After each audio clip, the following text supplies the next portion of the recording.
gosh, let's go to the expert on this issue. This is his wheelhouse. My friend Charles Payne, host of Making Money with Charles Payne, which you can watch weekdays on Fox Business, 2 to 3 p.m. Eastern Time. Charles, always good to talk with you. Thanks so much for your time, my friend. So, this is definitely, it's not transitory. It's also sooner than what they said like last year. They said last year at this time we weren't going to see anything till 23, 24, but now here we are. We're in pain. What are we going to do to get out of this? Well, here's the conundrum. By the way, it was interesting when he was talking about 0.2% could lead to higher unemployment. What he really wanted to say is 0.2% better lead to higher unemployment, because unfortunately that's one of his goals. The Federal Reserve's got a few markers here. They've got a few boxes they want checked off, and one of them is job losses, right? And 4.4% unemployment that they're looking at for next year would equate to 1 million jobs fewer than there are out there right now. He wants people to come back to the labor force, and when a whole lot of people come back and they start looking for jobs, that will stop the wage spiral. So he wants people to make less money. He wants the unemployment rates to go through the roof. He wants the housing prices to go down. And he wants to make it expensive for almost every facet of life, so we stop spending money. Oh, that's a good point. Yeah. It's tough. He can't say it. Obviously he can't say it. I mean, he's going to have one hell of a book when he gets done.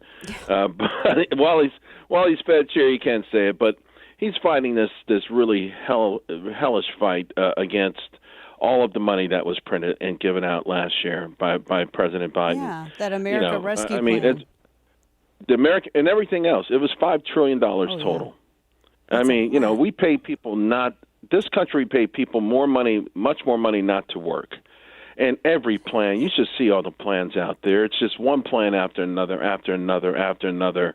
And just the money never stopped coming. Even now, a lot of economists say that America has $1.9 trillion with a T and what they call excess savings. I think that's an oxymoron. Like, I never heard of excess savings. When I was growing up, whatever we had in a cookie jar was savings, right? Yeah. We never had extra. What is that? It's so much. They printed up so much money that it's excess. Like as Americans, we never had this much extra cash because the money never stopped coming. So Powell's got to fight our urge to spend that money. And then as that dwindles, guess what? We get hooked on it, right? I mean, people go out and they start spending the stimmies. They start spending the extra unemployment money. They start spending the earned income tax credits. They start spending the child tax credits, which, by the way, about 17% went this for children. They start spending all of the checks that keep coming in. Do you think they're going to stop? No. It's addictive. It is. So now what's happening? Credit card debt is going through the roof. So Jay Powell has got to find a way to fend all of this off because economists say inflation is worse than recession. Now, I know that would be up for debate on Main Street. What would you rather have, a few bucks in the bank and your job, or a few bucks in the bank and no job? Exactly. I love the way that you put it, talking with our friend Charles Payne. And that's it. I mean, are we in? Because I know this has been, I see people arguing this back and forth, and I know what I know and I know what I don't. I'm not as versed in economics as you are, clearly. But we are in a recession, or are we on the cusp of a recession? Or are we, as some people are saying, no, we're nowhere near a recession? Where are we? It feels like we are. I think this is one of those things that everyone individually has to answer, right? I mean, the housing market's in a recession. I think most Americans are in a recession. Somehow this recession has come down over the years, come down to just 8 people at the National Bureau of Economic Research deciding through their own formula whether or not we're in a recession. And their formula is so complicated, and it takes so long. They need revisions that by the time they timestamp it, it's all, a lot of times it could be over, so it's nebulous in my mind.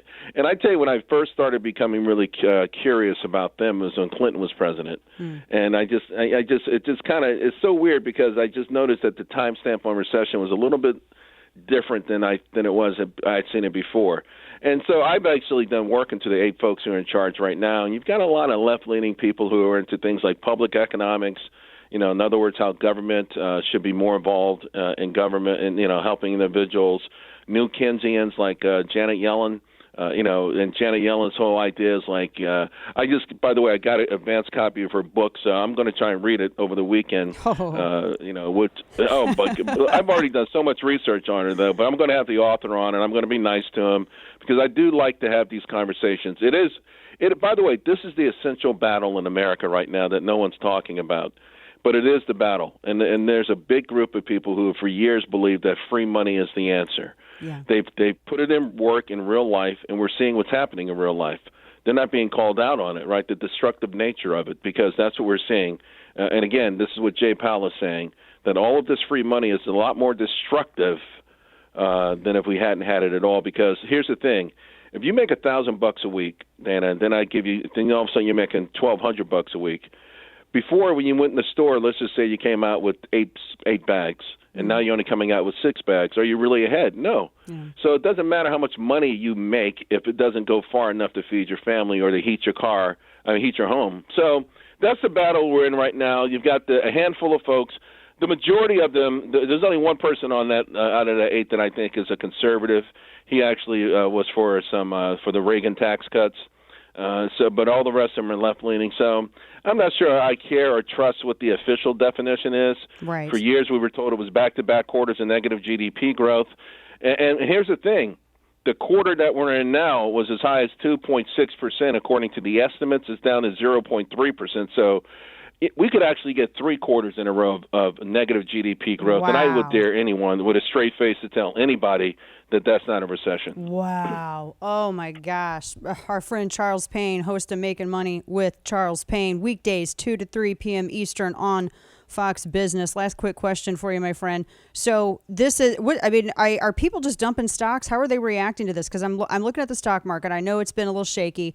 I know that it dipped when it was announced, but then it seemed to rebound after Powell's remarks.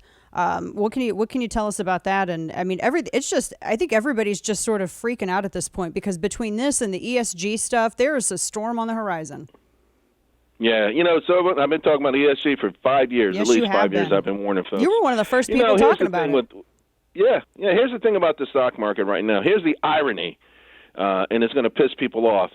But Jay Powell and Wall Street, they want the American public to panic. They say one of the big things. I gave you a checklist earlier. Mm-hmm. Housing prices have to come down. Yep. At least 1 million people have to lose their jobs. Wages have to come down. Another box is that they want people to freak out and sell all their stocks. Oh. That's another box they want to see.